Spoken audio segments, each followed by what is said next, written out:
Just going to Mary taking us to the gallery.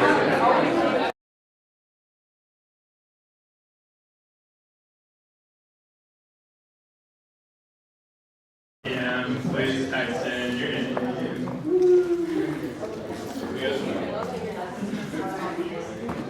What was that, Jim?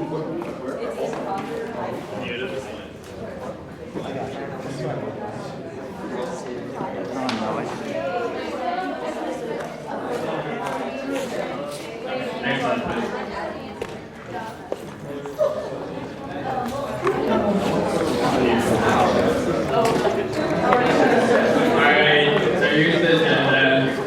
We're very lucky to have Queso today. Excellent. Thanks, Joan. I wonder who came up with this great idea. Might have been me.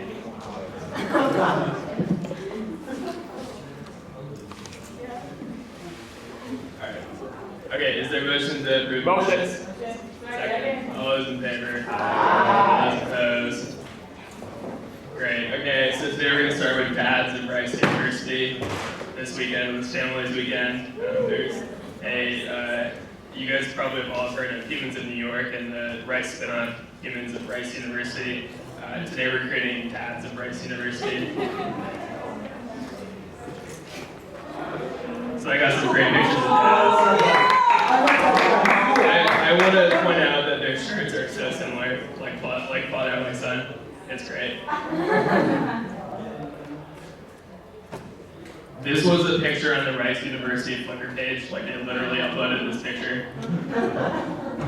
And then this is President Lebron getting mad at grad students for drinking beer. And the grad student is asking, was this event SJP registered or not? Okay. I know I have a future in stand-up, so just laugh, it's okay.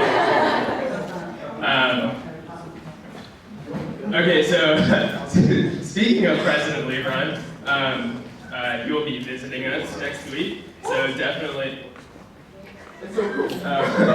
Thanks for the excitement.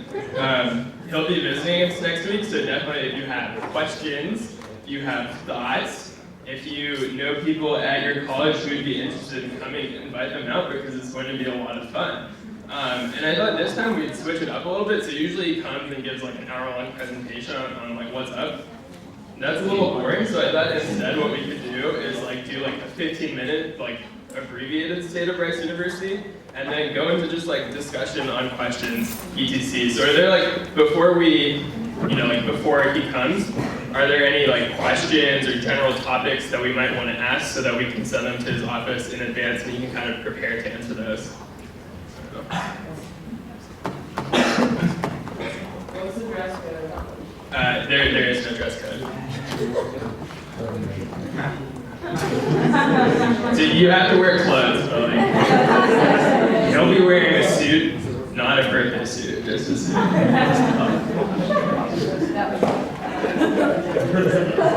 So any questions for President Lebron? I mean, we can switch it to the hour-long presentation if you guys have questions. No. But then we need, no, he's not. But then we need questions if we're not going to do an hour-long presentation. Can you talk about like some of the buildings that are going up or planned around campus, or like what's going down the pipeline? Mm-hmm. Okay. So like campus infrastructure. Yeah. Maybe to branch off of that, like parking as well. Parking, got it. Can we specifically include like social sciences and stuff in that? Social science, like the social sciences building. That was like announced and then unannounced or whatever? Got it. Okay. Any other thoughts? Topics of interest? Yes. Possibly installing more recycle bins within academic buildings. More recycling. Okay. Any other thoughts? Yes. Do we have to talk about digital ed stuff? Digital education. That's great, so I'll take a long time. It's an exciting topic, right? All right, any other questions? No? Okay, if you have any ideas, let me know. But seriously, it'd be great if you could invite people at your college, like senators/presidents, just let people know that he's coming, because this is like the chance for students to talk to him. So he just finished doing the like university, State of Rice University, and this is like the student component. So, you know, this is students' chance to come and talk to him and ask him questions and really interface with him. And he only does this once a semester, so let people know. Cool. Yeah, next slide. I got a great picture of President LeBron Easter just for this occasion. Unfortunately, we won't be able to do this to him. Okay, so on to pods. This is, yeah. So basically, I've come up with a final list of people. So I'm not going to go through names, but I was actually pretty surprised at how many people actually were interested. I like twisted a few people's hands, but not that many people's hands. So most of the people on this really want to do it, which is weird. Anyways, so if we go to the next slide, those are the people who are on them, like 5 or 6 people per. The idea is that they'll meet for like 2 to 3 times over the next couple of weeks. And then in 2 weeks at the essay meeting, they'll kind of give us recommendations, basically answer the following 3 questions. Are there currently issues with a specific topic? Is there change actually needed, or is everything all good? And then, you know, what specifically should the essay's next steps be? Should we create a committee to look into it? Should we just do something? Should we talk to a certain administrator? So really, this is just to give us some future next steps, and then we kind of collectively can act on that. But unless there's any other questions about that, we can go on to the next agenda item. I'm pretty excited. I think there's like 4 really good, interesting topics. So this will be cool. Sorry, and this slide I'll retreat. This will be cool. So up next is Zach, and he's going to talk about a club's constitutional bill that we're putting together. Essentially, it puts together a committee to look at clubs' constitutions. So specifically, last year when we passed our new constitution, we had a set of different requirements that all new clubs' constitutions should comply with. Is Zach not here? It's a Jewish holiday. Oh, okay. Well, that's fine. Nathan, do you have anything else to add? Well, Nathan is co-sponsor. Yeah, I'm a co-sponsor for the bill. You can come up if you want. Well, yeah, so the basic idea is since we have a new constitution, there's new requirements, or a lot of like old requirements that we really want to enforce as far as like clubs constitution. So the idea of this committee, it'll be separate from like the committee on clubs approval, which like look at new clubs and like monitor their constitutions along with the parliamentarian. This committee will be looking at like existing constitutions and just making sure that they comply with our requirements as laid out in our new constitution. So yeah, that's the basic gist of the committee.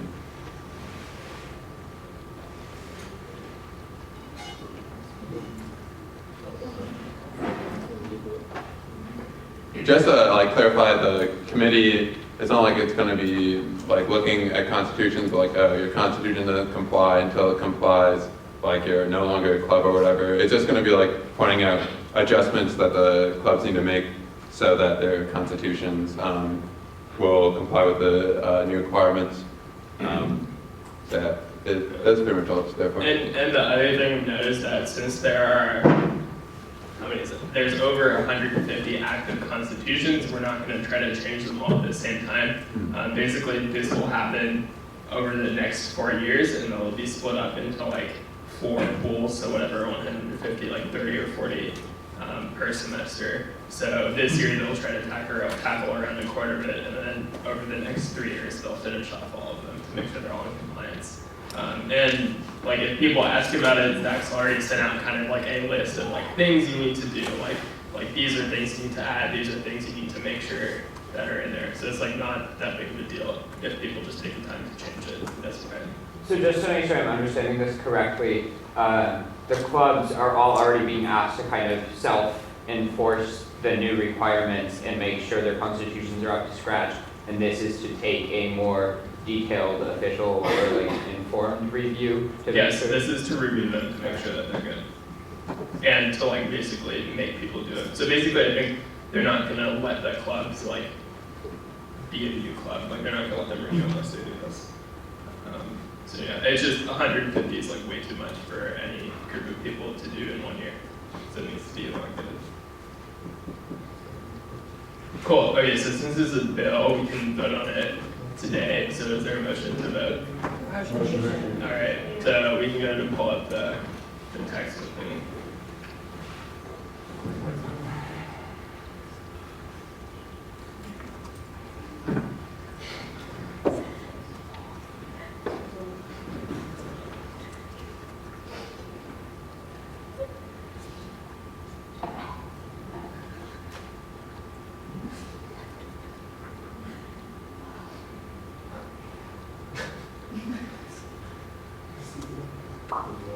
I think it's the bottom.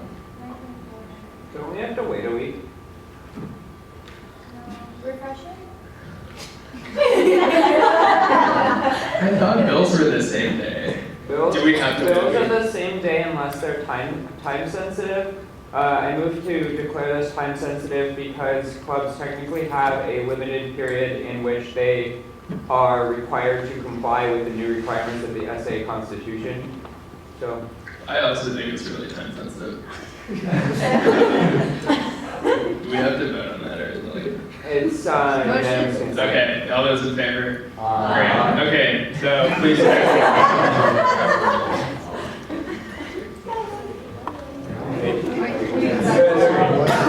back. Okay, so it looks like it's passing with an overwhelming majority. That's great. Next up is Trent, who's going to be talking about the New Price Education, the Future Initiative. This is something we've kind of been putting together for a couple of weeks and over the summer. Really exciting. Really, I think one of the signature things we're trying to do this year. So, Trent.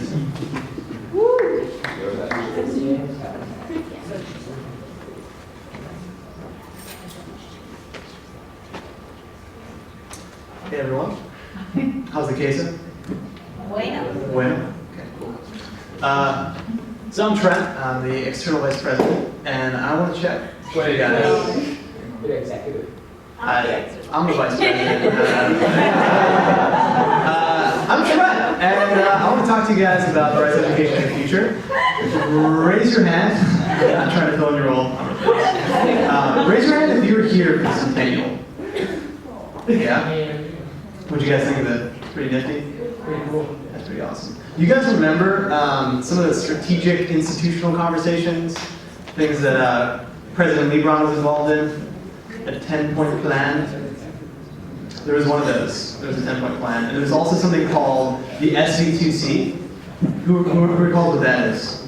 SV2C. Okay. So for those people who were there, this was the student vision for the second century, which kind of said, we as an institution are now over 100 years old. What are the priorities we're going to have moving forward into this second century of existence? And they identified things like connecting more with the Houston community, producing dynamic scholars, whatever that means, and a variety of other things that a small group of people were able to produce, have a small town hall, and then that was that. So we want to follow up with that in a more action-oriented way. We care a lot about those kind of priorities and themes that came out of it. And this Education of the Future initiative has a similar spirit, but it also has a really important institutional timing. So right now, higher ed is going through a massive amount of innovation. Online courses, massive open online courses, also known as MOOCs, are really changing kind of how universities think about what they're actually valuing to students. Because if you want to take a history class from a Princeton professor or a comp sci class from a Rice professor, etc., you no longer actually have to go to those universities to do that. You still kind of have to go to them to get a degree, but that'll probably change it as well. So with that is a changing landscape of higher ed. And there is a Harvard Business School professor who predicts that within the next 10 to 15 years, 50% of higher education institutions will go bankrupt because of that innovation. Meaning can't keep up with the cost, can't keep up with the competition of online courses, and a number of other things that are taking place in higher ed. And because of that, bankruptcy is going to happen, a lot of things are going to change. Rice is obviously in a very secure position, being a top 20 school, but they, along with their peer, Rice, along with its peer institutions, is asking the question: how do we continue to offer an experience, not just an education, that is valuable in the 21st century to students? And that's the question we want to be asking as well. So, if you advance one slide, that'll just summarize everything I just said. Rice is facing a challenge in asserting what its value proposition is. Next slide. So, how can we change or advance the holistic Rice experience to include the activities and experiences students cherish the most, and make it relevant to the 21st century? The things that are valuable in a college education, in this decade, in this century, are much different from what they used to be. And how can we do this in a way that kind of realigns what is already working really well on Canvas, rather than proposing a lot of new things that would take years to implement? So we're thinking short-term and long-term here. So these are the institutional questions that we've been thinking about, as Robbie said, for the past several weeks. We actually started brainstorming this as early as May. So the spirit of REF, next slide. I'll start calling this REF instead of Rice Education of the Future. We want to have an institutional conversation. We want today and the following days and weeks to mark a beginning of a grassroots, ground level kind of discussion with students, faculty, staff, administrators about what aspects of the undergraduate experience are working really well and how we can keep those at the core of what Rice students will experience now and for years to come, but also what are the areas of improvement across academics, extracurriculars, mentorship, social life, etc.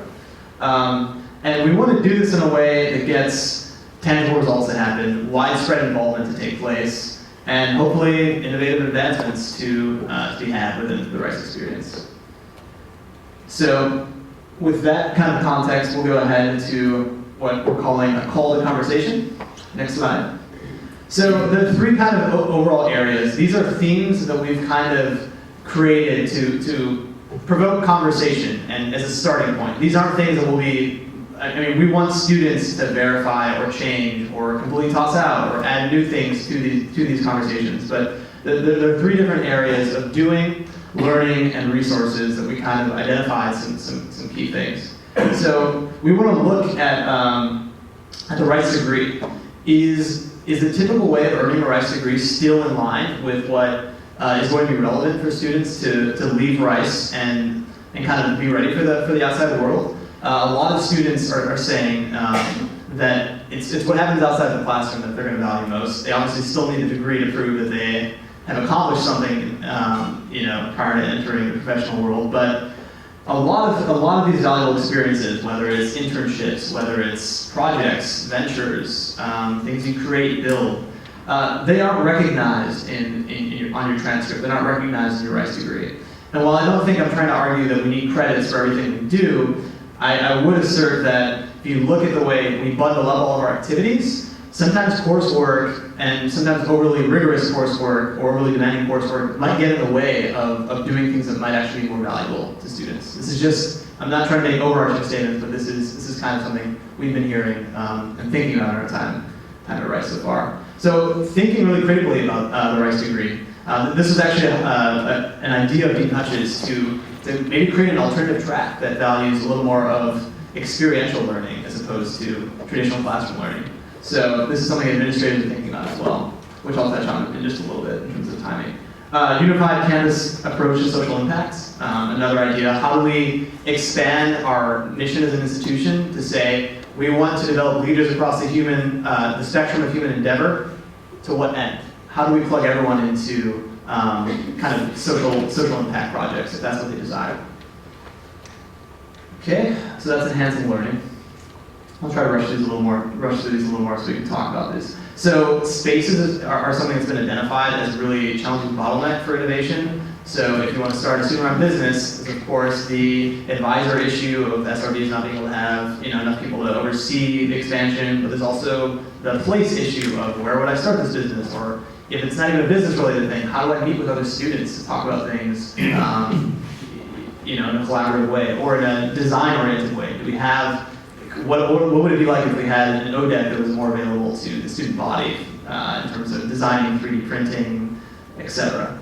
So that's an idea there. How can we fund innovations? How can we fund things that students are passionate about in that realm of whether it's entrepreneurship or social ventures, et cetera. How do we fund that? How do we resource that? How do we provide spaces for that? And lastly, how do we provide advising and mentorship for these purposes? So that's the resources part. And then there is. Very good. Oh, cool. All right. Well, those are the three areas.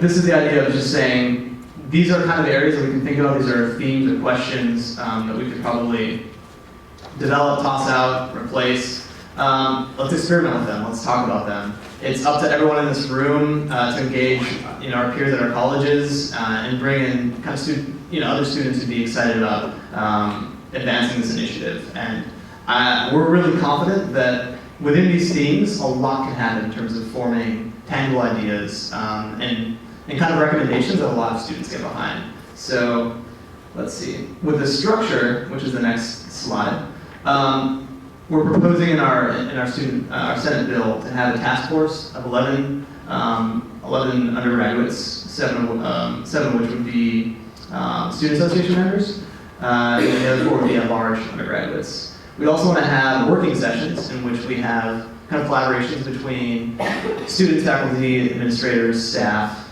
to go over these 3 overall areas of learning, doing, and resources. And that can happen in a lot of formats. I think we're thinking about having 2 town halls where possibly in a format like this, we have administrators sitting in front of students who are interested in this topic, as well as the Senate. And really just, once again, having genuine, action-oriented, and kind of bold conversations about what are the things that we value most as an institution, and what actual steps on a timeline we're going to take to address those things and improve upon those things. And then there's online engagement. So for those of you who were here last year, there's the essay Push Forward Petition Rice. The idea there was just to get students on the website to put in their input. What kind of change on campus do you want to see? And I think in that similar spirit, we can visualize the proposal, these different themes that I've been talking about, and have students do a thumbs up, a thumbs down, post comments, and just try to get as much input as possible. Because the main goal, as opposed to what happened with the student vision for the 2nd century during the centennial, is to really make sure that as many students as possible have ownership over this.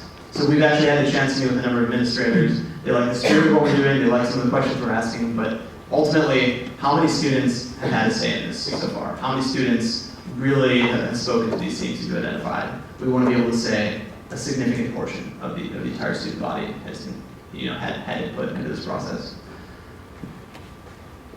Okay, so with that in mind, what does success of this initiative look like? It cannot just be a couple conversations with a small group that ends up with some kind of document that doesn't get revisited. No bueno.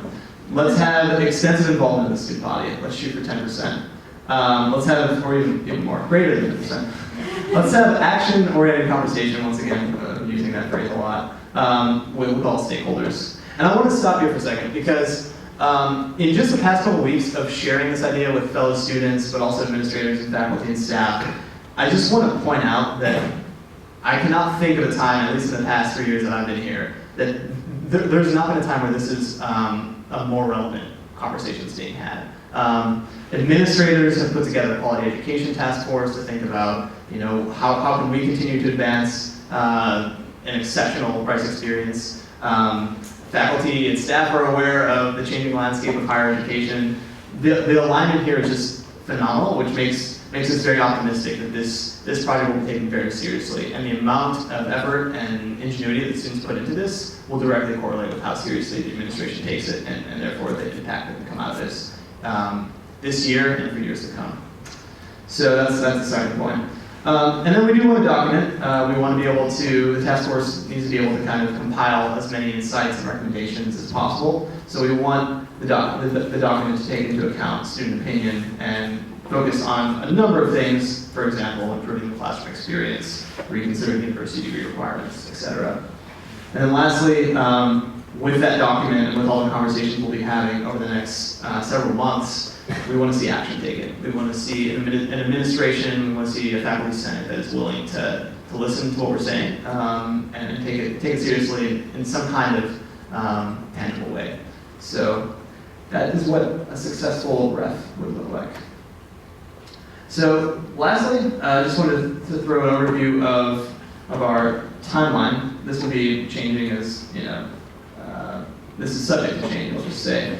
But we're introducing it right now. We want to have residential colleges, we want to go out to residential colleges and have informal conversations. We obviously want to accept task force members, we want to market the heck out of this with videos, with a landing page, like I said, this digitalized petition rights type format. And we want to have these working sessions that bring together different stakeholders. We'll be coming into the Senate for progress updates and hopefully constructive criticism and feedback. Then it would be fantastic to have a town hall that shows that the people at the highest levels of the administration are thinking about this and really taking seriously this endeavor. Produce a document, share it with the Senate, talk to the admins about it, and hopefully get leads on board. So that's the deal. I know we have legislation to introduce, but any questions so far? How did you choose the number 11 with 7 being from the Student Association and 4 being at large?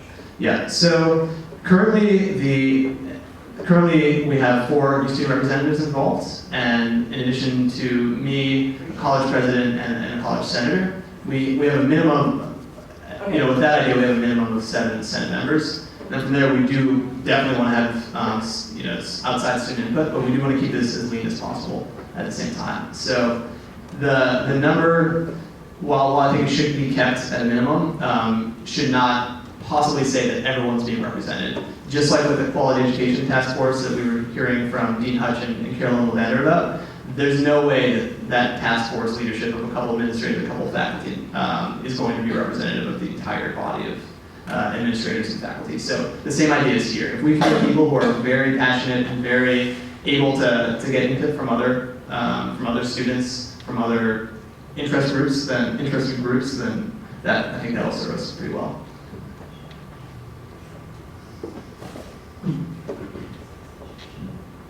Anything else? How do you guys feel about this? Can I just get some reactions? Do you like it? Seeing some nods? A couple not nods? Yeah.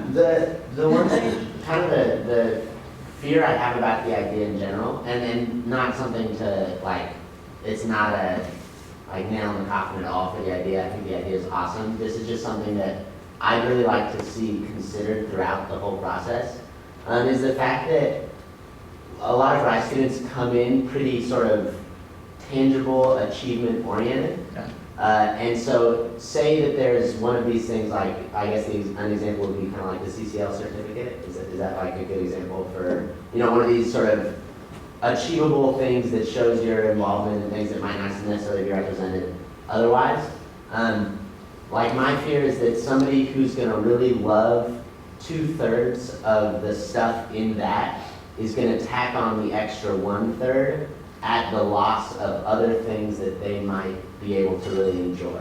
Yeah. I think that that's just a matter of keeping that in mind as you go through figuring out what the requirements are and just making it all flexible enough, but while still being rigorous. So I guess that's just my. Really appreciate that, but I actually considered doing a certificate and opted out because I didn't want to do that extra chunk. But no, it's extremely important to not over-structure things and create incentives that keep students from actually doing what they want, because that's the exact opposite of what we're intending to do. But I'd also avoid creating incentives that put students in things that they don't want to do at the sacrifice of them doing a good job for that organization. Just keep that in mind as well. Definitely. Okay. I'm going to be super hypocritical right now and point out that this is a lot of text making a lot of very value-laden claims, some as fact, some as the opinion of a majority of the Senate. And I'm not quite sure that the Student Senate should be committing to statements that basically imply that there are major changes that need to be made and major realignments of the RISE experience, when I don't think that that should be a foregone conclusion. Perhaps the answer to many questions about how we adapt to the 21st century is that the model we have now does in fact work well in a lot of ways. And I don't think that that is reflected in the language of this bill. Sorry, could you be more specific? So, for example, On the top of page 3, and I'm gonna be straight up and say I have not been able to read this in detail because we only got it a couple of hours ago. Resolve that the Student Association seeks tangible action to be taken toward advancing the Rice experience by addressing the following 2 major questions. 1, how can we change the holistic Rice experience to include the activities and experiences students derive the most value from, preparing them for the challenges of the 21st century? And 2, how can we do this in a way that realigns the current Rice experience rather than adding to and overwhelming it?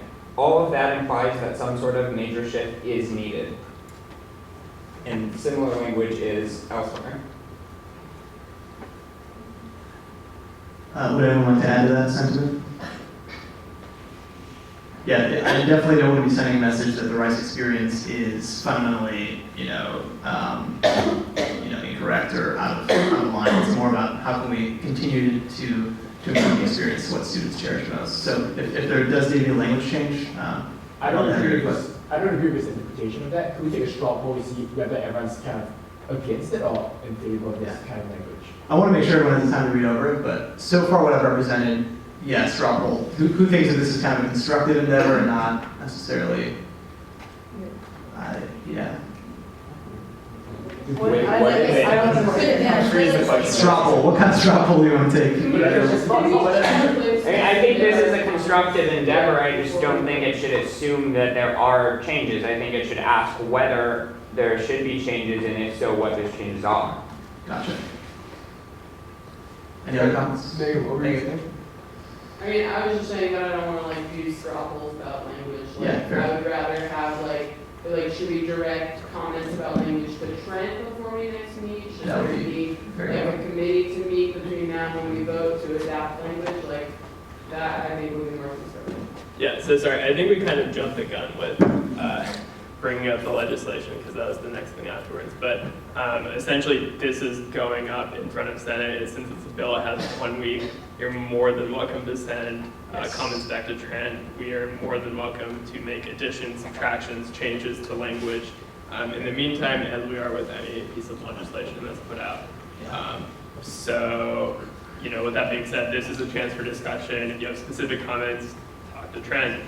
We can incorporate those, and those can be voted on next week. Yes. Yeah, at this point right now, it would be really helpful to talk about kind of ideas and the spirit of what we're doing rather than more of the technicalities.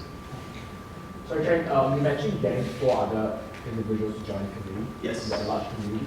How are you going to be soliciting their involvement? Yeah, so that's a part of the Senate bill, and it just says that we'll have an open application that we can kind of advertise through listservs and other ways, and then they would apply to the task force. So what's the timeline you're looking towards for that? Probably within in the next 2 weeks. Like we would want to do that pretty soon. Okay. Those members will be, I believe it says in the bill that those members will be approved on October 8th, so it's a pretty quick timeline. Yeah, and they'll be selected by the SA Executive Committee. I think it says it in the text. But I think it says that they'll be selected by the task force members, if I read it correctly, or if I remember it correctly. so I don't have to. Yeah. Yeah, it says chosen after submitting an application to the Student Senate Task Force membership. Okay. Should we provide that to say executive committee? Well, they're appointed by the Executive Committee.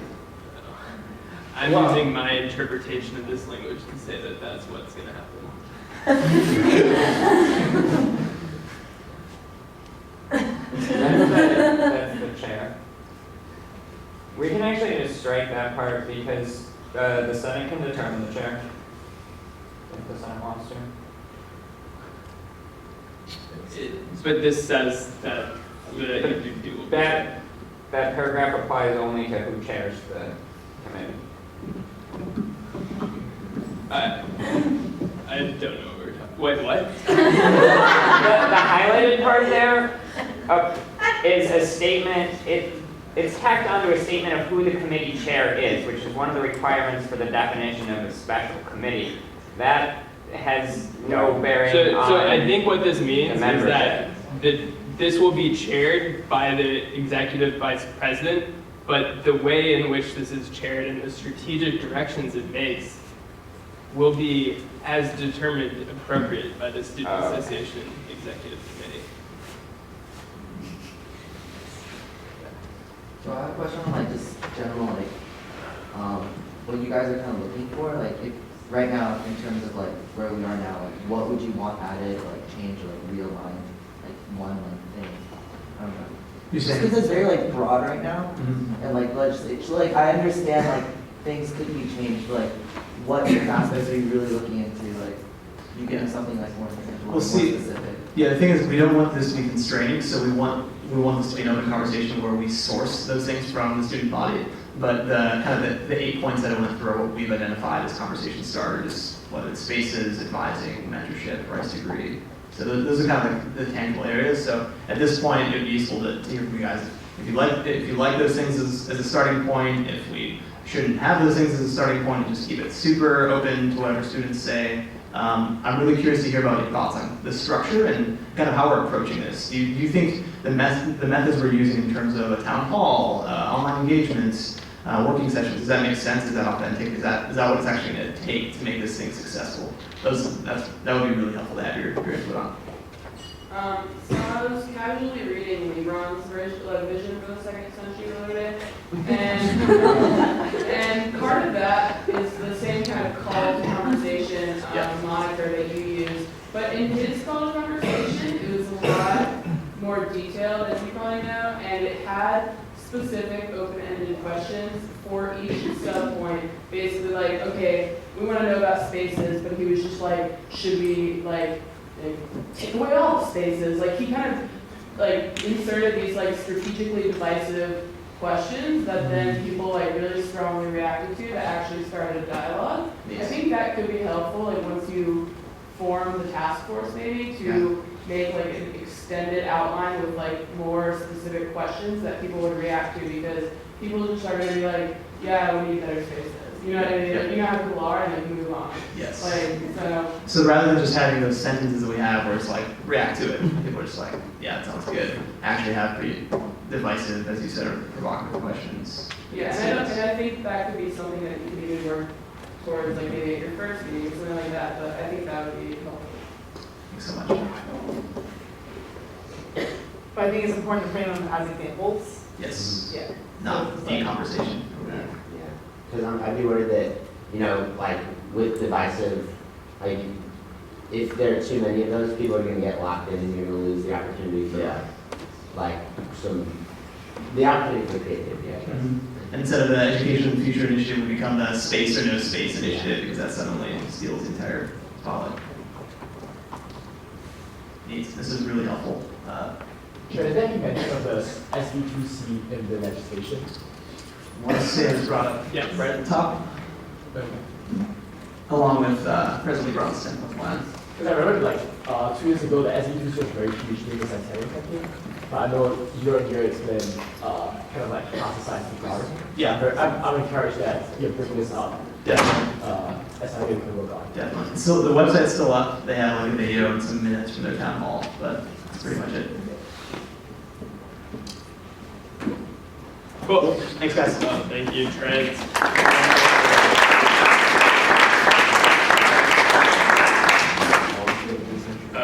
And with that, I think that's it. Surprisingly, we're done 15 minutes early. Unless, sorry. I think, wait, so does anyone have announcements? No, okay, there's a motion to adjourn. All those in favor? Aye. Great, see you guys later.